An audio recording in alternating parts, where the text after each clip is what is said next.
Badger Trust relies very much on the work of individuals to do all the work we do in rescue, rehabilitation, persecution work. One individual that stood out for many years, it's known to many of you in this room, the late George Pearce, played a key role in a lot of that rescue rehabilitation work over the years. A real expert, someone with a drive and passion to make a huge difference to the conservation of this species that we all care deeply about. And it's a real pleasure to welcome Tristan Pearce to just tell us a bit more about George's work and his legacy. Thank you.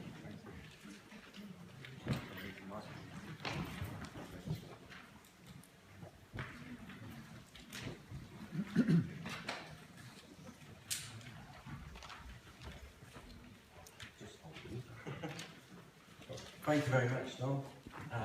First of all, it's a big thank you really from me to the Badger Trust for inviting me to come and talk to you today about Dad and the work that he did with badgers and other wildlife. There's so much I could tell you about Dad, so many stories, but I've only got 20 minutes, we're running late as well, so I'm going to keep it fairly brief really, but if anybody wants to talk to me during the course of the day about any particular aspect of what he did, I'd be happy for you to do that. So, first a bit about George, who he was. He sadly passed away in February this year, aged 82. He was, most of you will know him through his badger work, I'm sure, but he was a successful farmer prior to that.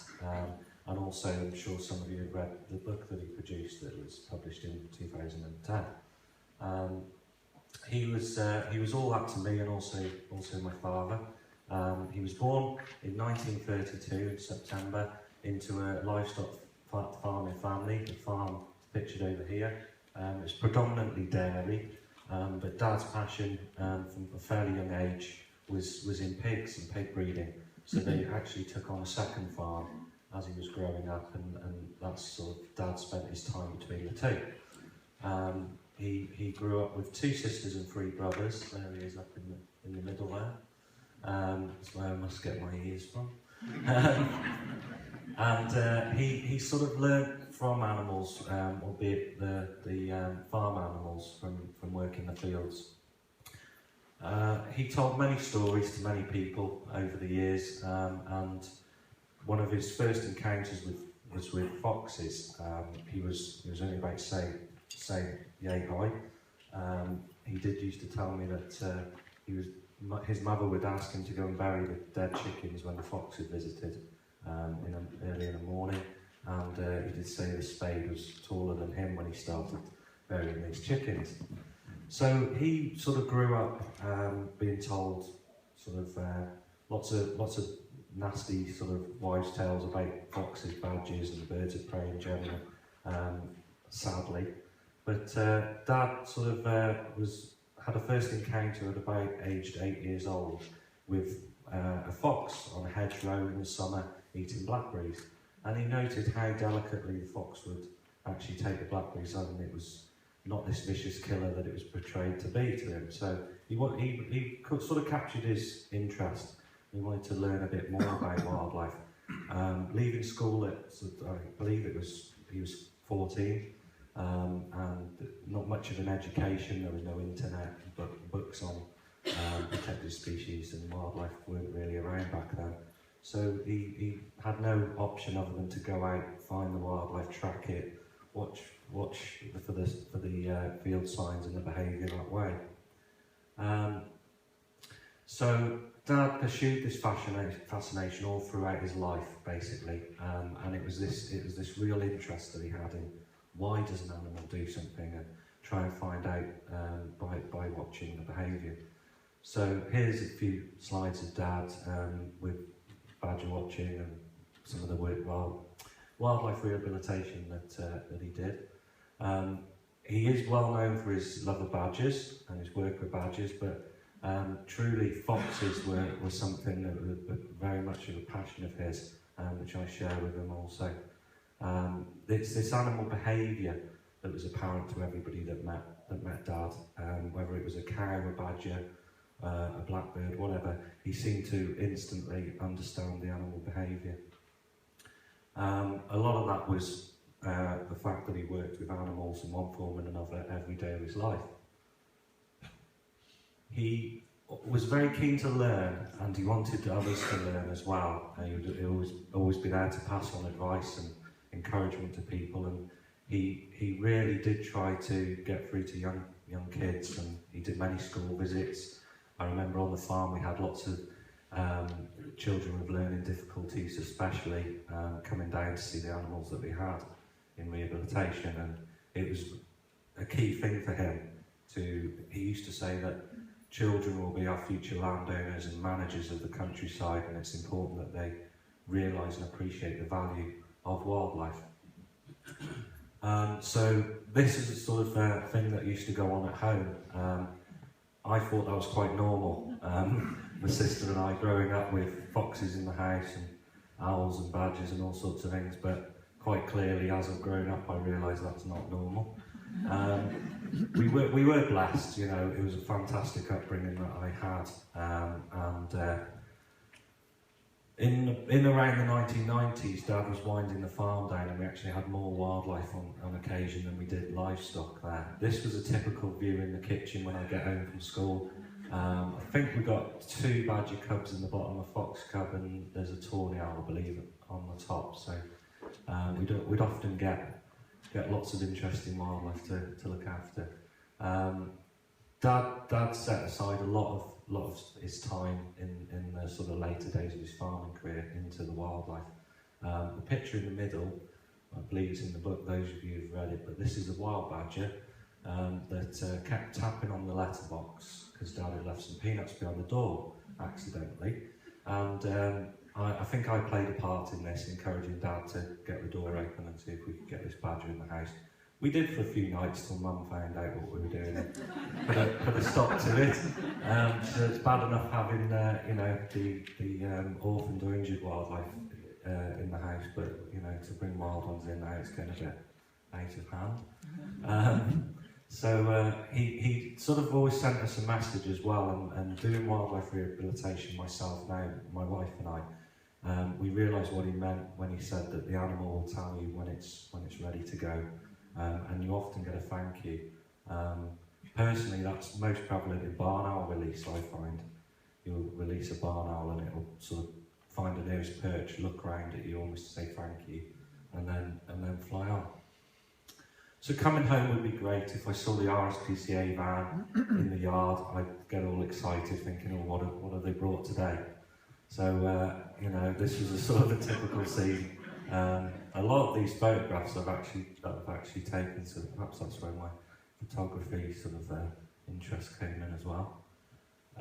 So Dad, in '91, his will changed somewhat because he was doing more and more set investigations of persecution work with the RSPCA, and we had, as you know, the Protection of Badgers Act initially in '91, and there was this new licensing system, and nobody really knew what to do.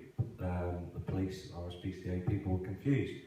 So it was Tom Austin. That's not Tom Austin, by the way, that's Dave Mack, those of you know, but I couldn't find a photo of Tom. He asked Dad to go down and give some advice on relocating some badgers, and that really was the start of Dad becoming one of the first badger consultants in the country. Something he did up until his first, second, third and fourth retirement. And there's a few slides of Dad doing what he did best down in the badger holes. And at age 77 here, still helping me out building artificial sets. So there's wasn't many 77-year-olds that were hands-on. This was the first artificial set that Dad built. This was a very large set. We visited it over the years many times, and it's been a successful breeding set every time we visited it. So that's a really good success story. Dad at Brands Hatch. Dad and I hold the slowest lap record, which was me driving around in first gear with the night vision equipment, monitoring badgers. It was basically they were looking into expanding the track, the circuit, to get Formula 1 to Brands Hatch, but I think Bernie Eccleston pulled the plug on that one. But Dad's sense of humour coming into play as well, diverting the badgers down the badger path there. And that was just luck or fluke where, you know, he broke down and who came to get him? Badger Brothers. So that was quite funny. And yeah, health and safety didn't really play much of a part back then. So I don't think the draining rods are propping up the digger bucket, but it certainly looked that way. And trying to prevent all the canal water disappearing. So badgers, as you know, will dig into all sorts of man-made structures, and they do find some silly places to live sometimes. And it's part and parcel of the work that Dad did and I do now, is making sure that this badger-human conflict is minimised. Mops and badger sets. When we excavate badger sets, we found all sorts of weird and wonderful things taken in by badgers as bedding. One of the most strangest was a mop complete with a full handle. So those of you that know the interior of a badger set, with all the twists and turns in the tunnel systems, will probably be as surprised as me to know how the hell they got a mop down there. But we found 14 metres of rope as well in Birmingham in a set, 14 metres. Coconut doormats, all sorts of weird and wonderful things. There's a big badger chamber for you. So yeah, that's it's typical of where sets collapse, especially in loose, sandy soils. The tunnel roofs will keep collapsing and the badgers keep pulling it out, but that was particularly one I remember that was quite large.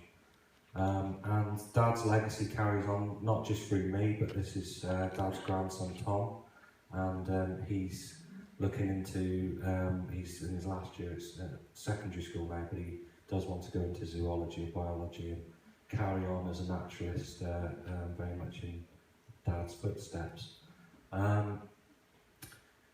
Dad retired several times, and this is a picture of him. I caught him sneaking up on me. I was working on a site and he was come to check that I was doing what I should be doing, I guess, I don't know, but he could never fully retire.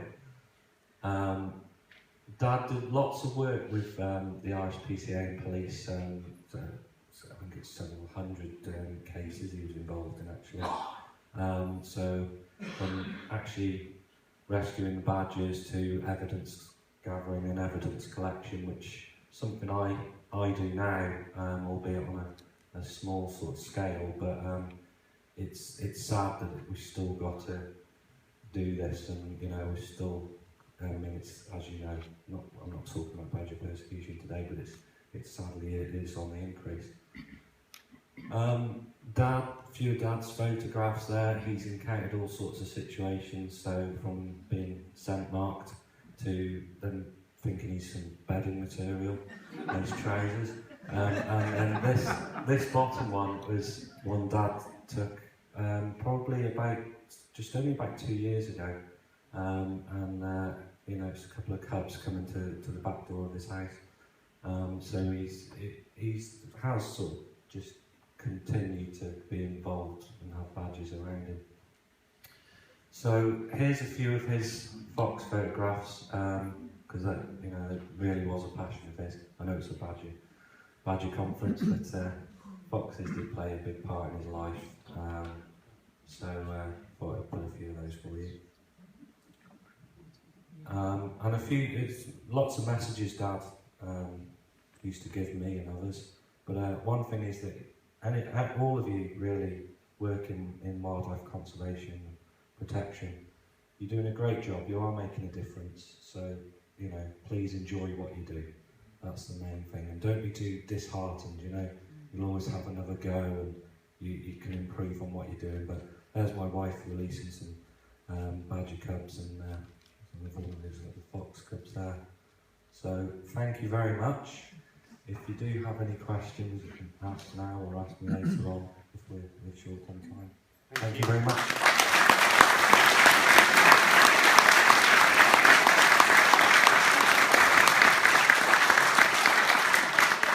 Thank you very much for sharing that. Clearly a wonderful life and such a huge contribution. Do we have any questions from our audience? Any points you want to raise? There's a question here. Dave, come on. Stand up, please. Go ahead. What I remember about George was the incident when the badger got flooded. Yes. Yeah, those fantastic pictures of badgers in front of the tree. Yes. Yeah. Then the badger set in one night. That's it. Yeah, they swam 100 metres basic. Just for those who don't know really short version of the story, that was called by the RSPCA. We need to go out on a boat. The farmers found some badgers stranded on a little island in the floodwaters. Okay, how are we going to deal with this? So they went along looking for these badgers and suddenly realised that from about this height way up, they had 9 badgers in a tree, sleeping. At one point, they were in a big ball, and they were sort of breathing simultaneously like this. So it's really strange. We've since learned a lot. There's a lot of flood areas in the trees, but at the time it's quite unique. So what did we do? So they put some dog food out and some straw bales and things like that. They got some food and some warmth, and we'll see what happens. And they were there for something like 5 nights or 6 nights, and then they found out they'd swam 100 metres in the floodwater to some dry, nearest bit of dry ground, and there was 14 entrance holes being dug that night, 9 had hit water, and they're so. They're so resilient here, the badgers, they're good swimmers, climbers, and yeah, so that's a lovely story. Amazing. Any other points, questions? It's not a question, it's just a comment. I was very pleased to see your photograph of the Badger Brothers breakdown track. Oh, yes. Because the late Bill Cunnington and his son's obviously at the conference, and we've got a candidate who's here funded by the Bill Cunnington Award. Bill, a long time ago, was driving with an injured badger and taking it to the vet. It was in a cage at the back of his car, and his car broke down. Right. And he phoned the AA, and they said he would send a local breakdown truck. Yeah. So he then phoned another member of the group, because he thought it'd be very embarrassing if the breakdown people arrived and there was a badger inside the car. Yeah. So Flora went to collect this badger, removed it, and then round the corner came, you guess it, Badger Brothers.